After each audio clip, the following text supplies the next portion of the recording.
fidelity.com/wealth. Investment minimums apply. Fidelity Brokerage Services, LLC.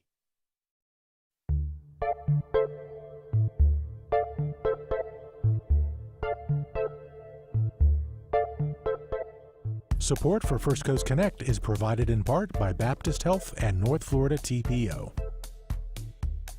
Good morning, I'm Ann Schindler, and this is First Coast Connect. Today, could Alligator Alcatraz eat up some of the state's projected budget surplus? We talk about that and all the political headlines with attorney and government expert Chris Hand. Later in the program, what does it mean to throw something away in the cosmos? We discuss the real crisis of space waste. But first, we are joined, as we are each month, by attorney and government expert Chris Hand. There have been a flood of headlines in recent hours and days, and Chris is here to help us drink from the fire hose. Good morning, Chris. Good morning, Ann. And I have to say, Throw Something Away from the Cosmos sounds like a great album name. So for any musicians out there. Yeah, write that down. Yeah, That's a good right. one. So I mentioned, I mean, as journalists, as commentators, a lot to take in just in the last couple of days, and it is hard to keep pace. So we've got a lot of state issues that I want to get to, but let's start, if we can, with this Trump indictments yesterday, because I know that a lot of people want to hear from you on that. A couple of, major Trump-endorsed indictments dismissed. Catch us up on sort of the legal side of why that decision was made. Sure. Well, just to first give a little bit of background about the two individuals involved. The big news yesterday was a U.S. federal district court judge dismissed indictments against former FBI Director James Comey, New York Attorney General Tish James. Just to give a little bit of background, Jim Comey obviously had been the FBI director for the latter part of President Obama's second term. The beginning of President Trump's first term became famous or infamous, depending on one's perspective, during the 2016 election when he investigated then Democratic nominee Hillary Clinton's email server, was then fired by President Trump as FBI director during the president's first term in office. The other person, Tish James, the Attorney General of New York, both seen as political opponents of the president. One, Comey, because they had a difficult relationship, and Comey has spoken out against him, President Trump, since the firing. Letitia James, who actually filed a lawsuit against Donald Trump, previously for kind of civil matters related to his business. So both perceived as political opponents. Both where efforts were made once President Trump came back into office. He was very public and visible about wanting to see them indicted. Career prosecutors in the Eastern District of Virginia said that essentially they didn't find there was enough evidence to bring indictments in Jim Comey's case. That was for alleged perjury in testimony to Congress in September of 2020. In the case of Letitia James, it was alleged mortgage fraud. So career prosecutors in the Eastern District of Virginia declined to bring a prosecution for lack of evidence. The career prosecutor who was serving as U.S. attorney also declined to bring it. So he was removed from office and replaced with a new U.S. attorney in the Eastern District on an interim basis.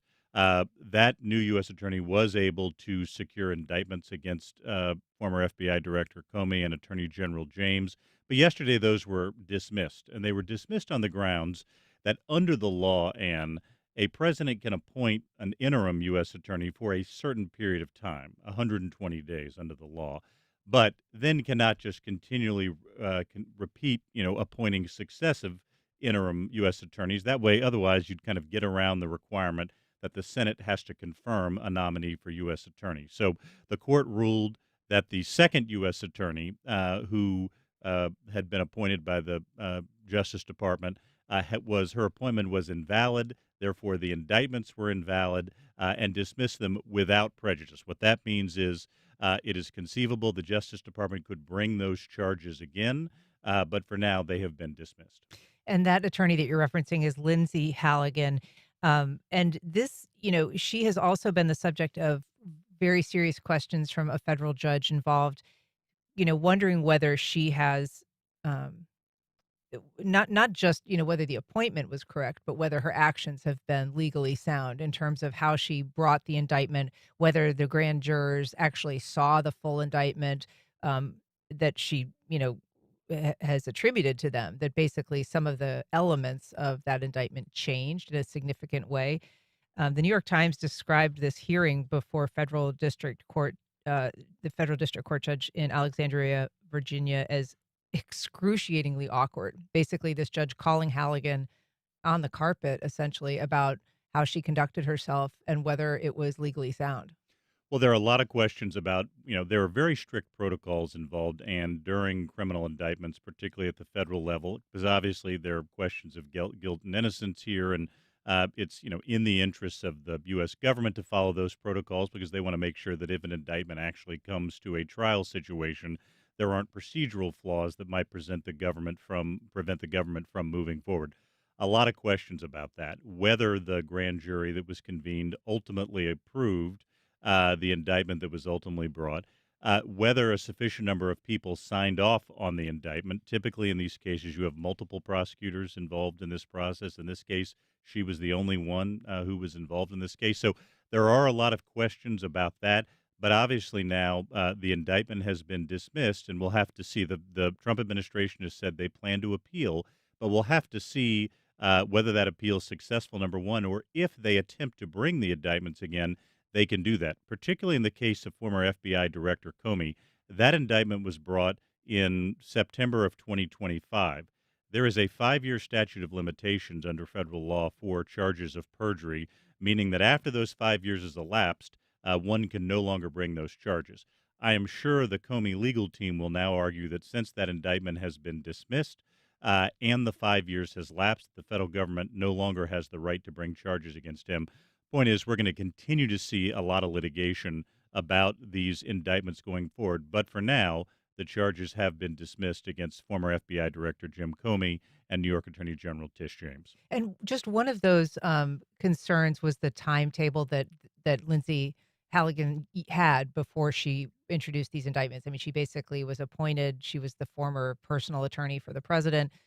Had no prosecutorial experience when she took this seat, and according to reports, actually had difficulty finding her way through the courthouse to where she was supposed to be or where she was supposed to stand in court. So very green. But she brought this indictment after just a few days in that role. Is it even possible for somebody to bring a criminal indictment of this complexity in that short amount of time? Or is it credible that having inherited some of the legwork that was done by the previous prosecutor who was fired for not bringing charges, that she was able to just kind of pick up the ball and make that happen? Well, I think it's highly unusual in a situation like this where career prosecutors in the office who have kind of looked at the case recommend against an indictment due, in their opinion, to lack of evidence that the U.S. attorney, in this case, the interim one you're describing, actually goes ahead and brings charges anyway in that situation. Of course, also very unusual for the U.S. Justice Department to be getting involved in the way that it is with indictments being carried out by an individual U.S. attorney's office as well. So there's a lot that's unorthodox and unusual about this process. Again, part of why we've seen both the Comey and the James legal teams, even though these are separate indictments, they sort of join forces for purposes of this particular litigation because some of the issues are the same. I think it's why we've seen a number of these issues sort of outlined in the motions they've made and the arguments they brought, because everything we're seeing is very unorthodox and a departure for how this has typically been handled in the past. And assuming, I mean, that the indictment is refiled against Tish James, and again, we don't know what might happen in the James Comey case. Do you see? I mean, it sounds like the standard for proving a vindictive prosecution is pretty high, and that, absent some of the concerns that have been raised about this particular prosecutor and the way that she obtained these indictments, if those are taken off the table, it might be harder to make the case of a vindictive prosecution, just according to the law and what it allows. Well, I think there's going to be an even higher bar going forward to try and bring these indictments again, not only because of the statute of limitations I issued in the Comey case, but also because I think the federal judge in this particular situation, and probably throughout the Eastern District, have now made it very clear that there's going to be very strict scrutiny on any indictments that are brought to make sure that they have satisfied kind of the protocols that go along with that, the procedural norms that go along with that, and that they are done in accordance with the law. So I think notice has been served at this point that, again, the federal judges in the Eastern District, the one in particular who handed down yesterday's ruling, is really going to subject any indictment to the strictest of scrutiny to make sure that it is done in accordance with the law. A lot of questions about whether these were. Yeah. Well, if you're just joining us, we're talking to Chris Hand about the latest headlines. You can join our conversation on air by calling 904-549-2937, or you can go to firstcoastconnect.org and find all the ways that you can connect with us. You can also sign up for our new newsletter there. Chris, I want to move on now to some, um, I guess, the governor's status right now. So we know that he has about a year left to go, officially lame duck as he heads into this legislative session, but he has no shortage of really big ticket items, I guess you could call them, major priorities that he is asking of this legislature. Um, each of them a real heavy lift. What is he asking the legislature to consider and to approve? Well, Ron DeSantis is facing what every two-term governor in Florida has faced since we started allowing governors to run for two terms several decades ago, and that's a shot clock that is rapidly depleting. This is his last legislative session, his last opportunity to move legislative priorities through the Florida House and Florida Senate. And as you say, there's no shortage of big ideas that he wants to pursue in the 2026 session, which starts on January the 13th, so less than 2 months from now. One being he wants to do a mid-cycle congressional redistricting of the type that we've seen in other states around the country, Texas, California, places like that. That's high on his agenda. He wants to abolish property taxes for homestead property in Florida, which would obviously be a big change. I know we'll talk more about that. He wants to end vaccine mandates in the state of Florida, and he wants to regulate artificial intelligence, or AI. So huge priorities. You know, in some of the kind of pre-session analysis, one of the people they've quoted is Senator Don Gates from the Panhandle, who's a kind of a longtime stalwart of the Florida legislature, who And essentially said, father of Matt Gates. father of Matt Gates, but in his own right has been a longtime Mhm. state senator, now had served previously for 8 years, now in his sort of second kind of 8-year turn at the Capitol. And essentially he said, you know, those are very ambitious priorities, and the governor might be fortunate to accomplish one of those in those sessions, which is not unusual for a last year governor, right? You have a lot of political capital at the beginning of your time in office. It rapidly depletes and depreciates, and there's a lot less in this final year. The governor, while still having a fairly cordial relationship with the Florida Senate, has a very contentious relationship now with the Florida House. The Florida House Speaker, Danny Perez, and the governor, I think it's very safe to say they are not friends. Mm. And so all of that makes it much more difficult for the governor to move any piece of legislation, particularly the four major items that this governor wants to see occur in the legislature. So again, we'll have to watch very closely between mid-January and mid-March to see what accomplishes, but that very aggressive last year agenda somewhat flies in the face of what history says a final year governor can accomplish in the legislature, but that's why they meet for the 60-day session, so we can find out whether that is true this year or not as well. So we're going to get into some of those specific requests that the governor is making of lawmakers in a bit, but I do want to talk about kind of how politics might be impacting this session, in part because we had yet another candidate enter the governor's race. Um, this is a unknown, sort of political unknown named James Fishback. He's been sort of marginally involved in Doge efforts at the national level, um, and he has never held public office. He's actually, according to voter records, never voted in a primary, which is what he'll be asking voters to do if they support him. But I think most of note is the comments, the way he entered the race this week, um, including his attacks on his primary opponent, his ostensible primary opponent, Byron Donalds, who's been endorsed by Donald Trump, calling him a slave. Let's take a listen to what he had to say, and let's talk a little bit about its impact. Byron Donalds is a slave. I'm sorry, he's a slave. He is a slave to his donors. He is a slave to the corporate interests, to the tech bros that want to turn our state into, his own words, a financial capital. So we should say, for people who don't know, Byron Donalds is a black man. Obviously, incredibly incendiary language to call someone something like that. And, he has been, in other ways, around the edges making similar comments, calling him a DEI Republican, and then trying to walk that back, saying he meant DEI meant didn't earn it. That's what he was saying the acronym meant. But regardless, he has been very anti-immigrant. He's been pushing back on H-1B visas. Where does all of this kind of race-based politics enter into this? How does that complicate things for the other candidates? How does it complicate things for anyone in Florida politics? And I've been involved in some form or fashion in Florida politics for almost 35 years. I don't think I've ever seen a candidate for governor or any statewide office launch their campaign with such a naked racial attack as we saw that come from Mr. Fishback in Tallahassee yesterday. It was in an era where very little shocks us anymore. His calling his opponent, his primary opponent, who happens to be black, a slave, is one of the more shocking things I've seen in recent politics. As you say, it's very much in keeping with other aspects of Mr. Fishback's campaign. He is a CEO of an investment management firm running a very sort of nativist campaign. As you say, there's some language he's used saying like, it's our country and we're not going to let them steal it from us. So there's a lot of language that we might have heard, sort of during the George Wallace kind of era in politics that's sort of now being brought back in this campaign. It's hard to see a lane for Mr. Fishback actually being successful in this primary for a variety of reasons. Now there are multiple candidates in the race. As we said, Congressman Byron Donalds, who's been the subject of this attack, is a congressman from Southwest Florida who's running. Former House Speaker Paul Renner, who was recently on this show to talk about his candidacy from Flagler County, is running, and now Mr. Fishback. The dynamics of this race strongly favor Congressman Donald. It's a Republican primary. He's been endorsed by President Trump, who's obviously still remains very popular among Republicans, especially in Florida.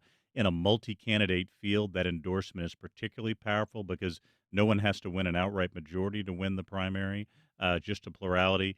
Congressman Donalds has raised, tens of millions of dollars toward his campaign at this point. So it's very hard at this moment to see what the lane for Mr. Fishback is. He claims to be running as the sort of ideological heir to Governor Ron DeSantis, has not been endorsed by the governor. In fact, the governor's lieutenant governor, Jay Collins, is also entertaining a bid for governor, and there's increasing speculation that he will get in the race himself sometime later this year or early 2026. So it's not clear what the exact lane is here, but if this is the language that Mr. Fishback continues using in this campaign, I think it tells us something about the tenor of this Republican primary over the course of the next 10 months. We should say we are in communication with Byron Donalds, folks, and we hope to have him on the program soon as well. So, in terms of budget prospects, I mean, as this legislative session gets rolling, you know, the chief consideration always is the money. And so, this has been projected to be a year with a good budget surplus, but it's not clear that that is going to withstand the demands that are being made on this budget. Um, Knowing that some, pandemic funding has ended, knowing that certain costs that maybe weren't entirely anticipated, like Alligator Alcatraz, have added to the state's cost burden. What is the financial outlook for the state for this year and then for the next couple? According to state economists, and each fall, and state economists are charged with coming up with budget projections for future years, reporting those to what's called the Legislative Budget Commission, which is comprised of members of the House and Senate who can sort of make some adjustments based on those projections. This year, the state of Florida is projected to be in relatively good shape, a $4 billion surplus in the budget. But state economists have warned that is going to turn in the next next two fiscal years.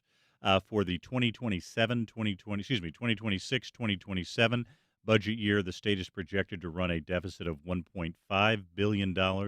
And then for the 2027-2028 fiscal year, so 2 years from now, is projected to run a deficit of almost $7 billion. That is undoubtedly going to affect the course of this year's session. They had previously projected a potential deficit this year, and they kind of pulled back on spending some in last year's session, and that's why we see the surplus we do this year. But I think those future budget projections are going to have a big impact on spending decisions the legislature makes in 2026 in efforts to try and forestall or mitigate those future year deficits. How does Florida compare to, is this a unique situation that our state is experiencing? Are there similar strains being seen, in other state capitals? It's a nationwide issue. I do kind of work around the country on kind of government issues, and you see it in state capitals all across the country. They're increasingly fiscally constrained for a number of reasons. One, economic factors have kind of shrunk revenue. There's obviously less money coming from the federal government than there was in the past. That's another factor that's out there. So this is not uniquely a Florida issue. This is an issue affecting states all across the country, and one kind of based on these projections that could become more difficult over the next couple of years. Again, not just in Florida, but in other state capitals as well. So when a government is facing a tighter budget or concerns about a straight up deficit, what are the things that we know to look for or to prepare for? Are there some um, targets that are typically, at particular risk? What are the kinds of programs that lawmakers turn to first with a budget act? And when they used to ask Willie Sutton why he robbed banks, his answer was because that's where the money is. Well, I mean, I think if one wants to kind of look at how a state government, what cuts it might make, you have to look at where the money is in a particular budget. In the state of Florida, huge chunks of the budget are dedicated to programs or initiatives in the areas of education and healthcare. Those are areas where I think we sort of will have to look to see if the state makes changes in those particular areas going forward. I don't think we'll see radical steps taken this year, but you may begin to see some slowdown in spending. The governor may wield a very heavy veto pen again, like he has done in recent years to try and cut spending. In the last couple of sessions, there's been a little bit of a anything you can do, I can do better sort of vibe when it comes to the state budget, as the legislature has, tried to cut the budget from what the governor proposed. And then he's tried to, issue vetoes to kind of cut it even beyond what they did. Or immigration? Yeah, right. I would not be at all surprised to see kind of a similar, the governor's going to propose a budget at the outset of the session on January 13th.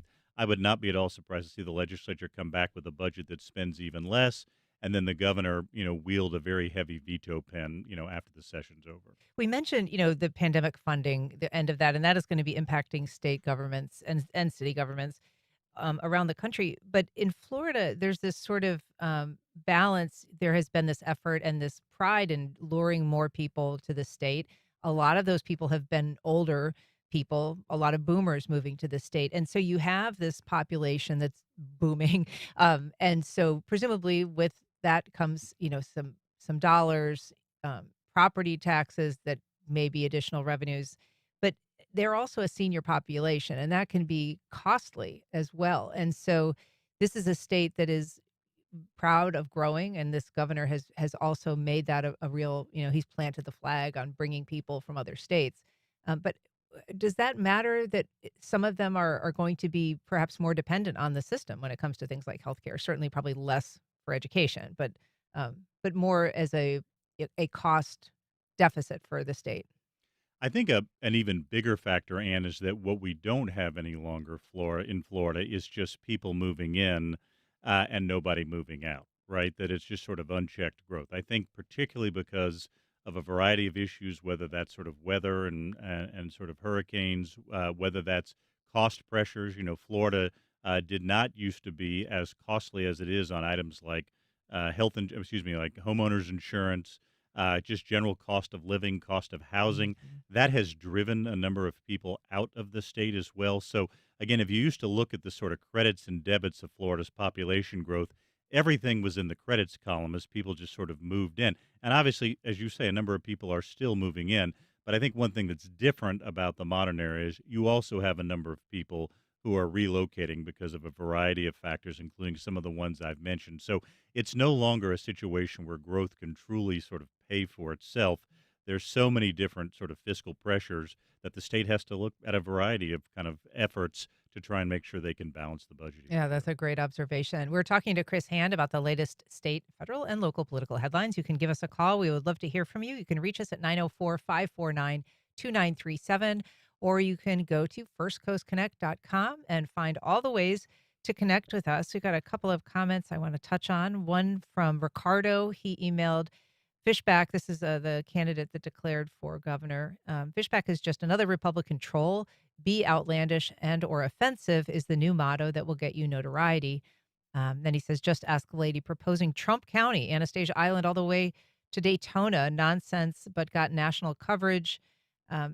So, I mean, the idea of a Trump County, I guess nothing is off the table. That is the first I'm actually hearing about that. But that is a proposal that I guess reflects the continuing loyalty that a lot of people in the state have to the president, despite a somewhat fractious party in recent weeks. Well, and I think why, again, notwithstanding these attacks, Byron Donalds is, I think, if not a prohibitive favorite to win the Republican nomination at this point, a very strong one. The president is still very popular here among Republicans in the state of Florida. His endorsement in the 2018 primary rocketed Ron DeSantis past a heavily favored candidate, Adam Putnam, who was in the state's commissioner of agriculture. So I think that endorsement's likely to have a similar effect for Congressman Donalds in this particular election as well. When you talk about lawmakers and the governor trying to outdo each other, anything you can do, one of the things that comes to the surface is this issue of property taxes, because currently this legislature is looking at 7 potential ways to change and cut property taxes for people with homestead exemptions in Florida. And so, I mean, first of all, the volume of those options and what that means and whether they make it to the voters is something I would like to ask you about.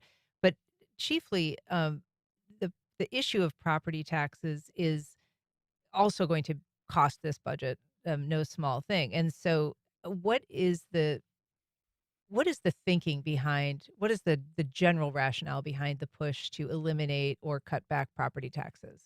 Well, and just real quick before I say that, I do want to mention one person who would have had a lot of interesting commentary and writing about this very complex and impactful property taxes issue is Bill Cotterell, who was the longtime Capitol reporter for the Tallahassee Democrat and Gannett News, was an institution in Tallahassee for decades.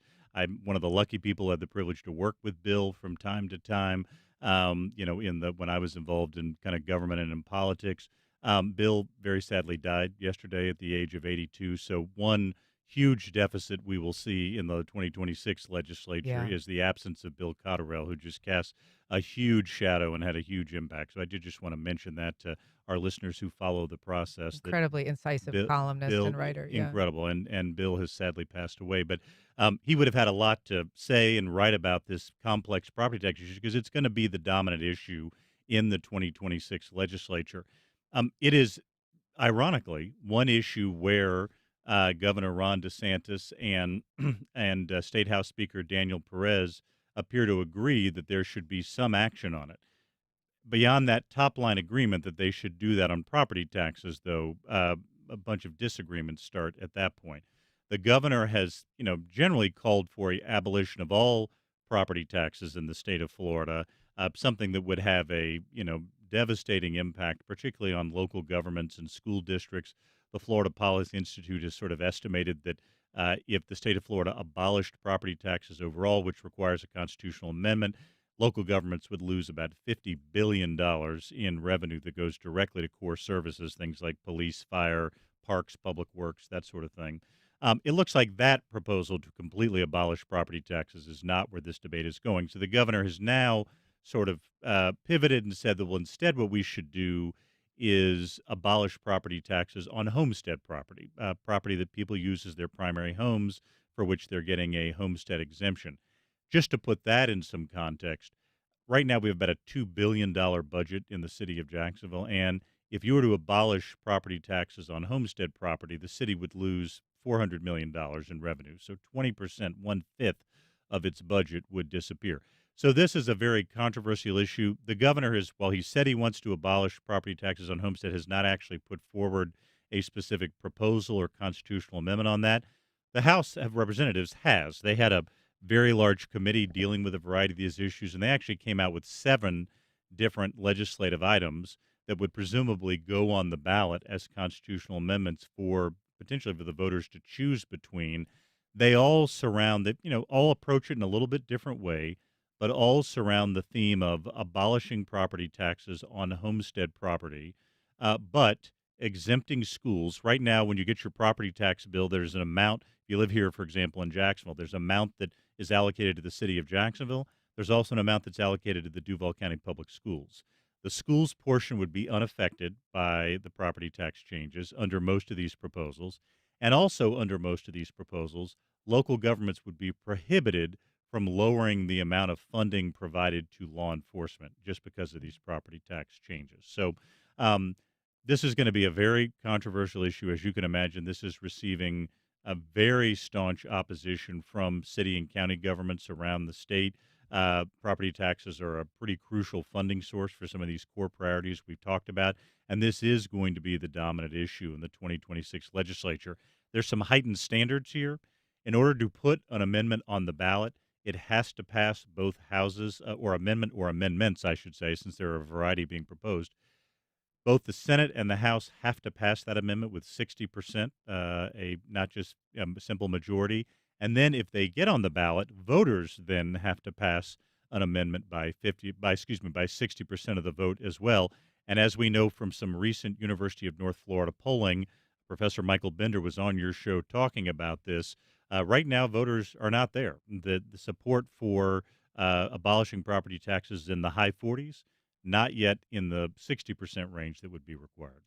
Can you imagine a universe in which many of these 7 make it to the ballot? Or do you anticipate that by the time the lawmakers are done with it, that they would have winnowed this down to just one, choice for the voters? That would be the natural progression of things, that there would probably be just sort of, at the end of the day, one amendment.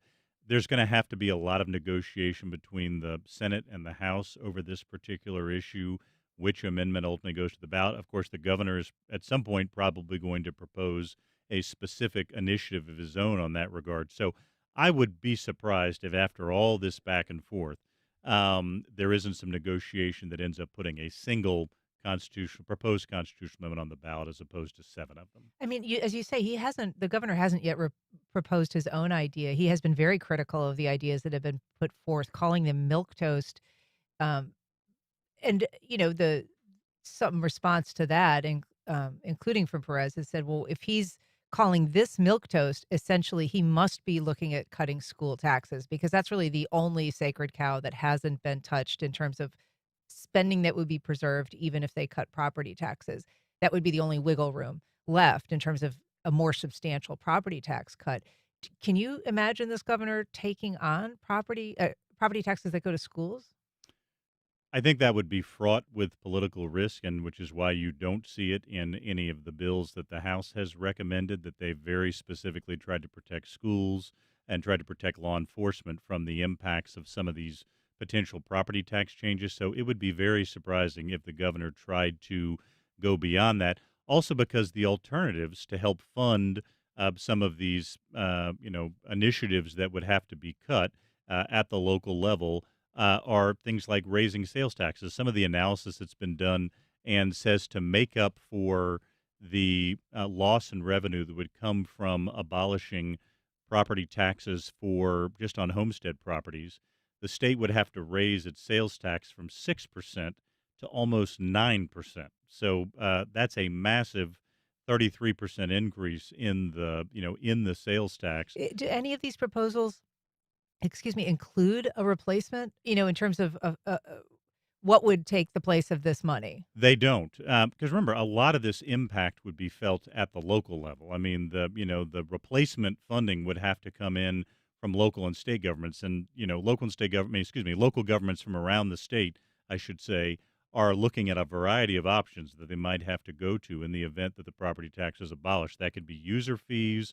That could be trying to increase their local option sales taxes, which require voter approval to try and fund programs. So I think you can take it for a certainty that every city and county government in Florida right now is scrambling, trying to identify potential revenue sources they can lean on in the event these property taxes are abolished. But that's where the funding hammer will really fall. And then it will really be a question of, does the state decide to step up and provide some revenue to local governments.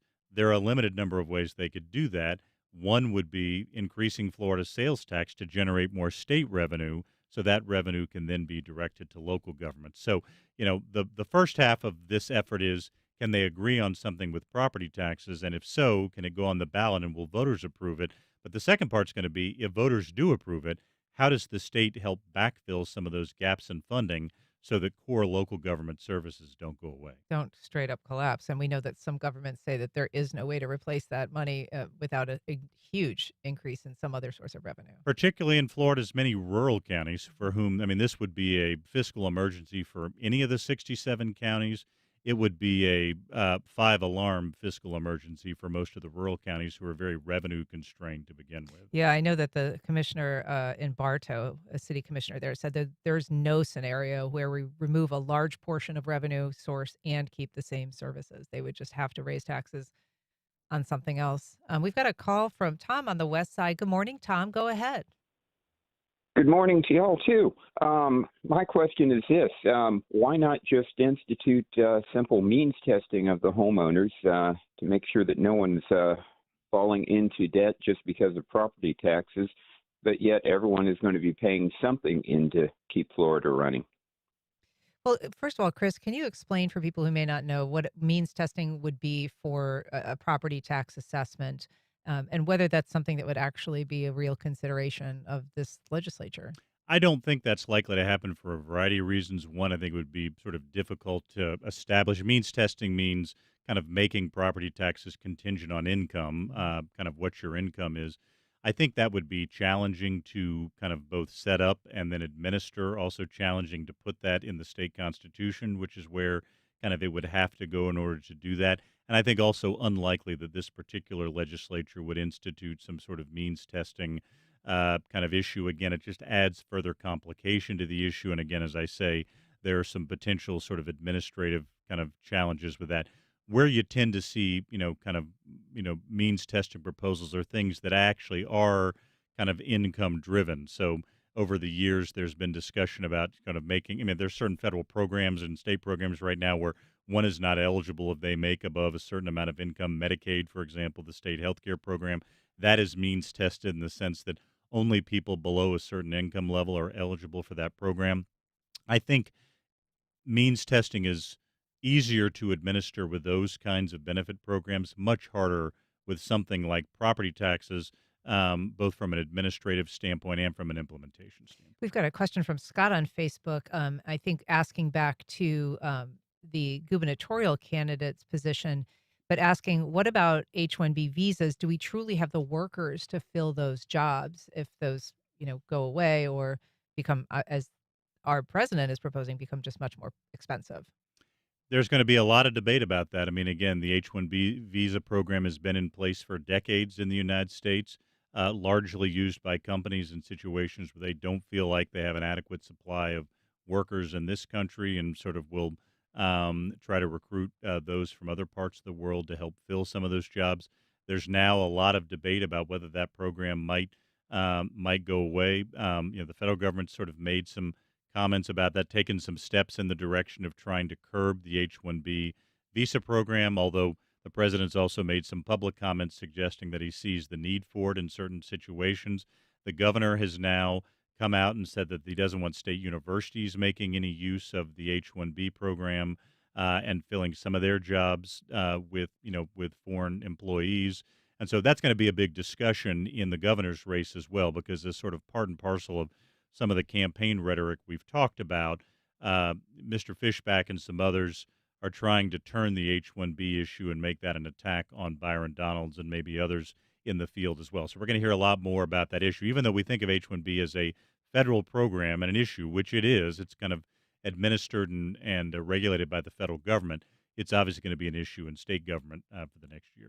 Well, I do want to talk about a rare unifying issue in the state right now, because they are few and far between.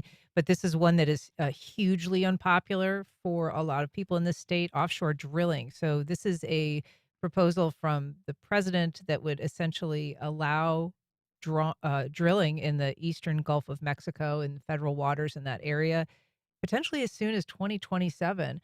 This is a sea change for a state that has really taken a hard line in a universal way against offshore drilling. Well, and I think probably brings back some very bad memories for all of those Florida counties that were impacted by the Deepwater Horizon disaster in 2010, which obviously did have impacts in particularly some of the panhandle counties here in Florida. As you say, and this has long been an issue that has kind of unified Floridians across party lines, so much so that in 2018, voters passed a constitutional amendment in this state to ban offshore oil drilling in state waters. What the federal government's talking about doing is allowing drilling not in state waters, but in federal waters, kind of outside the state sort of boundaries. In 2020, during his kind of last year of his first term, President Trump had actually sort of extended the federal moratorium on offshore oil drilling in federal waters outside of Florida until 2037. But, again, just last week, the U.S. Interior Department announced that it was going to open up some waters about 100 miles off the coast of Florida to offshore oil drilling. This received a very swift and loud opposition from a variety of Floridians across party lines, including the governor. Governor DeSantis very quickly came out against this and said the president should go back to the policy he instituted in 2020, where there was a moratorium on drilling. Senator Rick Scott, people who are typically very close allies of the president, Senator Rick Scott came out very loudly against having any sort of offshore oil drilling. Jimmy Patronis, who's the former chief financial officer of the state, now member of Congress representing the Panhandle, sort of pointed out that this would, beyond the environmental and economic impacts, which could be severe, as we saw in the case of Deepwater Horizon, that there could be military impacts as well. There obviously are multiple military bases there in the Panhandle region. That's also a missile testing region as well. He pointed out that beyond the environmental and economic impacts, there could be, significant military and national security implications as well. So you really are seeing a united and full court press to try and get the Interior Department to back off the plans that it's announced. Those plans have not gone into effect yet. There is now a public comment process, but you're going to see a lot of public comment coming in from Floridians of both parties opposing this idea. I did just want to retread a little bit because we mentioned it. We didn't really get into it too much. The question of budget impacts from Alligator Alcatraz, because that is money that, right now is $200 some million, could be more depending on what happens to it. Will obviously be more just even to close it. But this is an issue that the governor has said the state will be reimbursed by the federal government, but that could also take a big bite out of the state's budget if they need to keep financing it. It could, and there's some litigation going on over whether or not the state, had the ability to kind of move forward with this project. And kind of as part of that, some questions about, is this truly considered a federal project, and therefore it can be eligible for federal reimbursement. So that is an amount of money the state has already spent. I think the governor has said and anticipates reimbursement, but until the money's in the bank, you can't really, count that in the state's coffers. And so there is, both on the legal front and on the governmental front, a number of questions now about when and whether that reimbursement will actually come in. And as you're saying, Ann, that's a very significant chunk of money, particularly in times where the state is about to move from a surplus situation apparently into deficit situations. Yeah, and those are very difficult turns for lawmakers to make. There's nothing very fun about dealing with it. Never. And as you well know, working in government, when there's a deficit, it's not a fun time. It is definitely not. For anybody. So, Well, Chris Hand, it is great to see you as always. Thank you so much for doing this today. I hope you have a great holiday this week, and we'll see you in December. Happy Thanksgiving. Thankful to you and your team for everything you do here at First Coast Connect, Ann. Oh, thank you so much, Chris. We love having you. We'll be back in just a minute. We're going to be talking about the dangers of space junk. We ask our resident spaceman what it is and what it means for space exploration.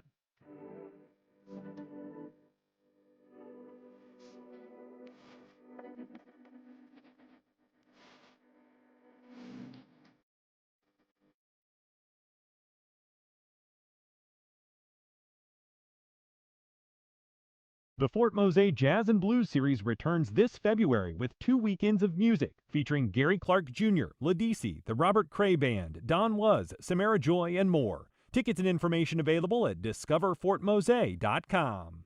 The Women's Board, benefiting Wolfson Children's Hospital, presents the 2025 First Coast Design Show, December 5th through 7th at the Prime Osborne Convention Center. Opening night gala, lectures by renowned designers, and a children's fashion show. Learn more, firstcoastdesignshow.com. Terrell Hogan Law. I'm Wayne Hogan. Accidents can happen when you least expect it. For decades, our attorneys have dug out the facts to help juries decide who's at fault. More at TerrellHoganLaw.com. From Riverside to the Riverwalk, from the beaches to downtown, WJCT News 89.9 is Jacksonville's voice every morning. Trusted, local, and #1 for Morning Drive.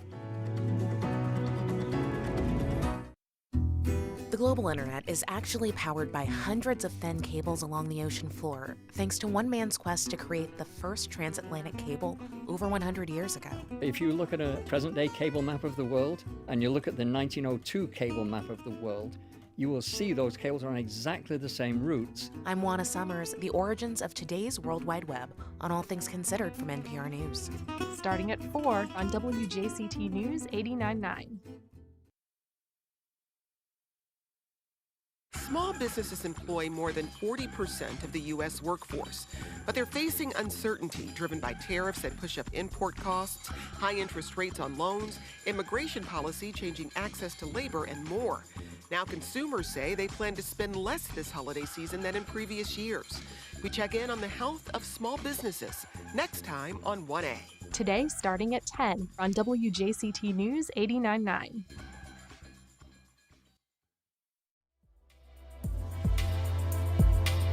Want your headies on?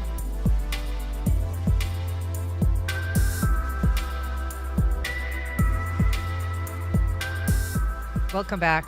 A trio of Chinese astronauts were stranded in space this month after suspected space junk cracked the window on their return capsule.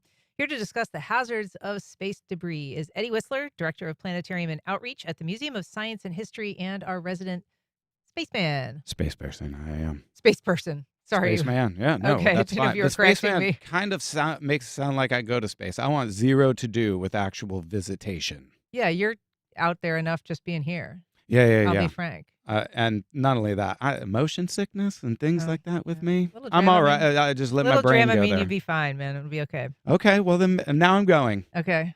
Talk to Bezos. Talk to the Blue Origin folk. And anyway, space junk. So this, the good news is these astronauts. It's so easy for us to get off I know, topic. This is what I love. It just goes all awry easily. These astronauts are back. They're safe.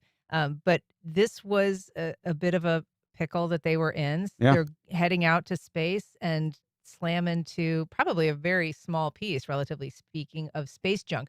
First of all, what is the situation with space junk? What is space junk? Where does it come from? How much is there? So there was an issue with the International Space Station a few years back as well, something very similar. And, people get stranded up there because you depend on spacecraft to get you back that need to be they need to be in working order, and now they get slammed into something which is traveling 5 times faster than the average speed of high velocity bullets. And so you have all this stuff flying around. There's 30,000 pieces of space junk that we're tracking that are over 10 centimeters. That's about the range. Anything over 10 centimeters, we can kind of track it easy, gray area somewhere in there. And then below 1 centimeter, it's So that's like the size of like a softball kind of? Yeah. That's okay. And of course you have stuff that's more round. You have stuff that looks possibly more like a pencil, bent metal or something like that. And then there's the stuff that are paint chips. And there's the stuff that are like fragments of something that got broken off during a launch, or, think of all the different maneuvers and the different things that need to happen with spacecraft and satellite in orbit, and little tiny flecks of stuff go out. And so there's potentially 10 or maybe 100 million little pieces of things that are under a centimeter. So it's sort of like plastics in the ocean. They're out there. Is there any way to gather them back once they're spread about? So plastics in the ocean, amazing analogy, because when we first were developing this stuff, it's like, we have all the room on Earth in order to, there's no problem with this plastic stuff. But then unintended consequences and the capability to manufacture huge amounts. Oh, now we have a problem with plastics. Well, it's the same with spacecraft. Early on, You can even get these awesome videos of like Buzz Aldrin and other people in space, and especially in the early Gemini days, just like throwing tools and stuff out, on their spacewalks and stuff like that. But now that kind of thing is something that we really need to pay attention for. Frowned upon. Yeah. And so, you go from that to now having this issue where, we need to get together as United Nations, to steal a term, in order to everybody be on the same page, because we have this shared space and a potential tragedy of the commons in these different orbits that are good for different reasons that can fill up with spacecraft and unused ones. So you say we're tracking 30,000 of these items.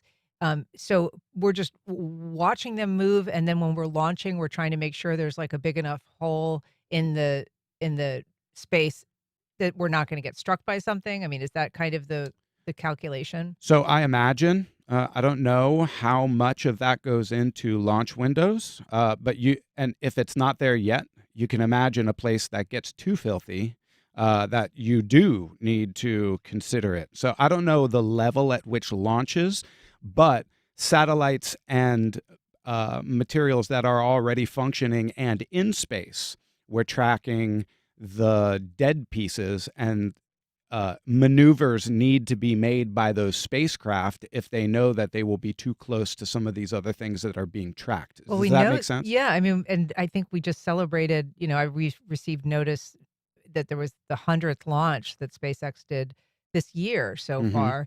Are those things just kind of going up there?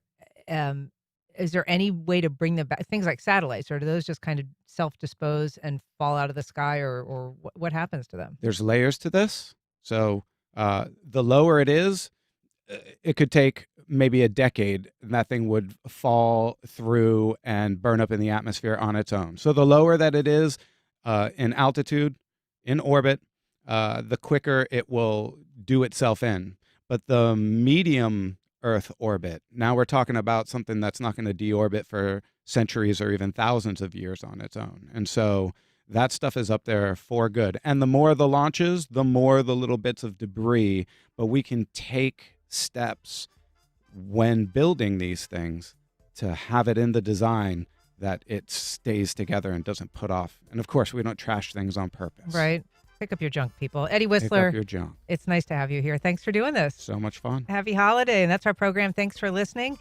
Join us tomorrow when we talk about creative gifting, whether it's to nonprofits, shopping at local businesses, or thrift giving. I'm Ann Schindler. You've been listening to First Coast Connect on WJCT News 89.9.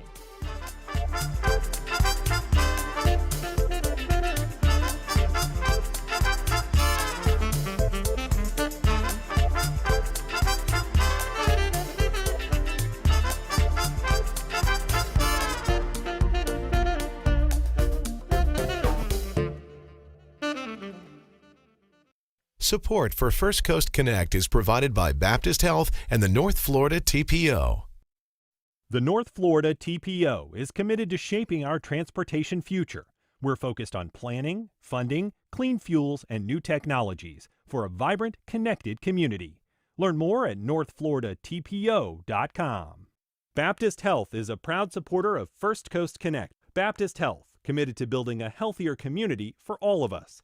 More info at 202-4YOU or baptistjacks.com.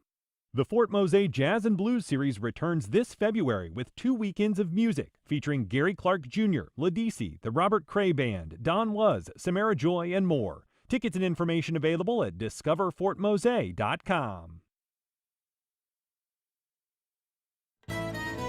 This is WJCT News